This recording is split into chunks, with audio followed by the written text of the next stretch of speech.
If you are a Canadian first-time homebuyer, you probably have a ton of questions when it comes to buying your first home. Trust me, you are in the right place. Over this 6-part series, I'm going to share everything that you need to know about buying your first home, from the essentials of building your credit to navigating the intricacies of mortgages and beyond. Every step has been meticulously documented to help you on the road to home ownership. This is the Saskatchewan Real Estate Podcast.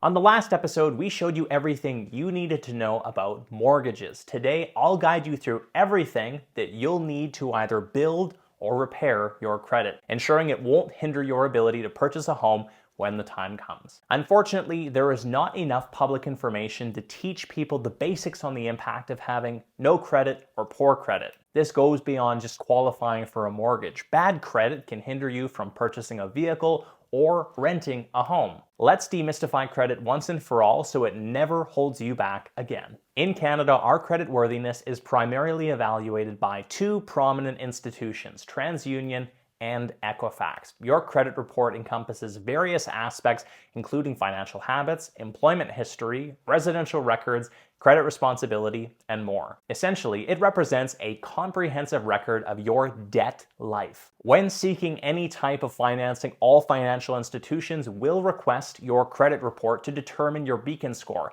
commonly known as the FICO score, which serves as the fundamental measure for financial institutions to evaluate eligibility for financing. Equally crucial as the score itself is the information contained within your credit report. I'll get to that in a minute. The beacon score is determined by an algorithm composed of 5 key factors: payment history, utilization, credit history, credit mix, and new credit applications. Let's go through each of these. Payment history, the most critical aspect of your score and representing 35% of your overall beacon score. Each missed payment is reflected in your history, allowing us to trace when the missed payment occurred on a credit facility. Maintaining and building good credit involves adhering to the contract terms and consistently paying bills on time. Utilization. This represents roughly 30% of your overall beacon score and refers to the extent of your available credit that you use and the balances you carry. It's crucial to keep your balances on revolving credit below 50% of the available limit. Approaching or exceeding your credit limit can significantly impact your beacon score, causing it to decrease. Credit history, representing 15% of your beacon score, it tracks the length of time your credit accounts have been active. The longer the credit history, the better. This is why you don't want to close old accounts, especially ones with a good repayment history. Credit mix, representing 10% of your overall score, it looks at the variety of credit accounts, loans, credit cards, and mortgages. A diverse portfolio can positively influence your score. Lastly, new credit. This represents 10% of your score and is triggered by continuously seeking new credit. By applying for multiple forms of credit, you can negatively impact your score. Additionally, the quality of credit matters. For instance, different credit cards like Capital One cards versus bank visas hold different weights in evaluations. Certain types of loans, such as an easy financial loan, may indicate desperation and a lack of understanding of credit, affecting your credit perception. So now that we know how the algorithm determines our credit scores, let's look at the beacon score ranges. As you can see in this chart, anything above 670 is considered good. Ideally, you want to have a score above 680. However, we have lenders and insurers who will look at lower scores, but it will come down to the history and information contained in your report. Keep in mind that a higher score generally translates to lower interest rates, affecting the cost of borrowing. So aim for a score above 680. So how do we achieve both a good beacon score and a robust credit report? We follow the golden rule of 2-2-2.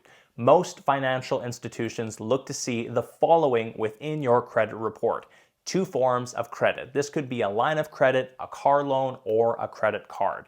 They have been reporting to your credit bureau for at least 2 years.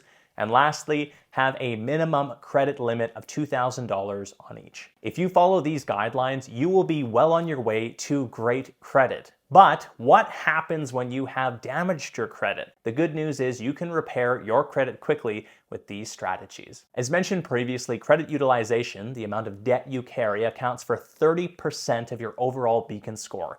Clearing debts on revolving credit like credit cards can often lead to a quick rebound in your Beacon score, provided there are no delinquent payments. However, if your debt is substantial and requires a more structured approach, I recommend using either the snowball or avalanche methods to pay off debt. The snowball method focuses on paying off the smallest debt first, then adding that monthly payment to the next debt. This lets you pay more each month on the following debt, clearing it faster. It boosts your confidence when you see a debt fully paid, motivating you to keep tackling debts. The avalanche method involves prioritizing the debt with the highest interest by allocating more money to the high interest rate first. You end up paying fewer interest fees on that card.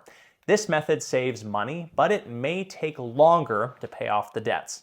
Whatever method you choose, paying off debts helps repair your credit and increases your eligibility for a larger mortgage when the time comes. If your lower Beacon score is not due to a high balance, but rather to a poor repayment history, it's crucial to pay all your debts on time according to their due dates. This includes bills like cell phone bills. Repairing credit due to a delinquent payment history might take longer. However, by starting today and committing to paying on time within 12 months, you will see a substantial improvement in your credit score. This responsible behavior also demonstrates to lenders that you can manage credit responsibly. The good news is when it comes to purchasing a home, you don't necessarily need excellent credit.